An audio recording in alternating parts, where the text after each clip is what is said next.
The Suzuki Hayabusa has always been my favorite. Within a week of getting the 2014 second generation Hayabusa, I took it on the track at the Buddh International Circuit.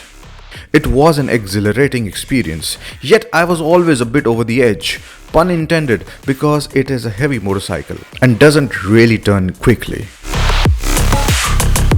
However, the Hayabusa was always a phenomenal handler.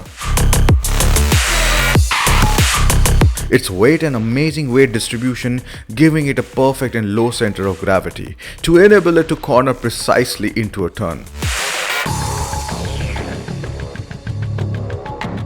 Some of you might know that I sold my previous generation Hayabusa and got the third gen 2021 Hayabusa with all the bells and whistles in terms of electronics. The third generation Hayabusa also feels more planted and ready to take on a corner, because the seat height is 5mm less than the previous generation. Now the Hayabusa has always been a mild muncher. It is not really meant for the track. As you know, I've had quite a few adventures with my second gen Hayabusa over the last 5 years. You can also check that video, the link will be in the description below. Now I already tested the 2021 Hayabusa on the road in extreme summer conditions in the Thar desert.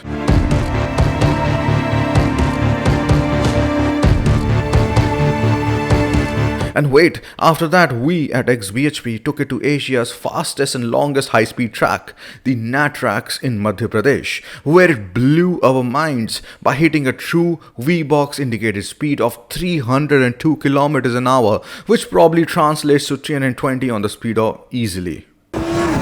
It was now time to take it to a racing track again, and what better than the Buddh International Circuit. And this is the first time I'm going to take the new one on the track. The first was the S2, and now it's going to be Hayabusa.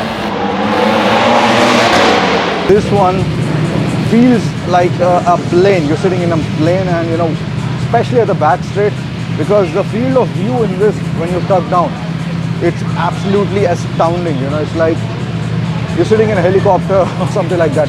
Rock solid. But the problem comes when you have to stop it, when you have to take the corners, hard braking. The brakes always seem to get faded, because obviously they are getting overheated. 7 minutes to go before my session comes. So let's see. In round 1, I took my Ninja H2 on the Buddh International Circuit. You will find the link for that in the description below. But now, let's proceed for round 2.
There are 4 main things you would probably want to do before taking the Hayabusa onto the track.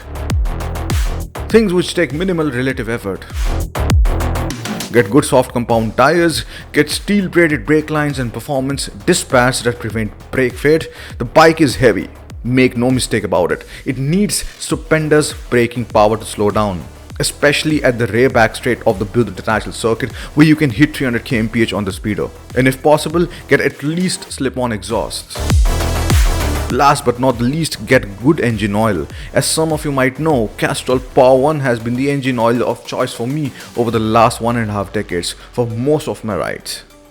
Since more than a decade, and with the new Castrol POWER1 Ultimate full synthetic formula, the bike performed as expected under all that stress and heat.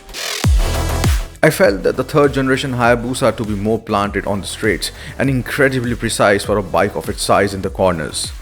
Though I had to work my body to get it turned, but I never wrestled with the bike. For me, the traction control and cornering ABS added a bit more peace of mind on a bike this size and weight. Though I would not use these electronic aids on a lighter, track-oriented machine.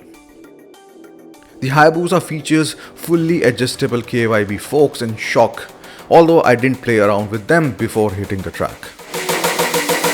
Even though the power and torque has been reduced from the previous generation, this Hayabusa actually felt fastest, especially of the corners because of the reworked power and torque curve, both of which arrive earlier in the rev range. In fact, the best thing with the new Hayabusa is a much stronger and efficient engine that increases the reliability and makes it so much better for tuners. How will that translate it for a racing track? Remains to be seen. Make sure you watch the Jaisalmer Hayabusa ride video as well as the Natrax Hayabusa video, along with my Ninja X2 and Rocket 3 on the track videos. All the links will be in the description below. Ride safe.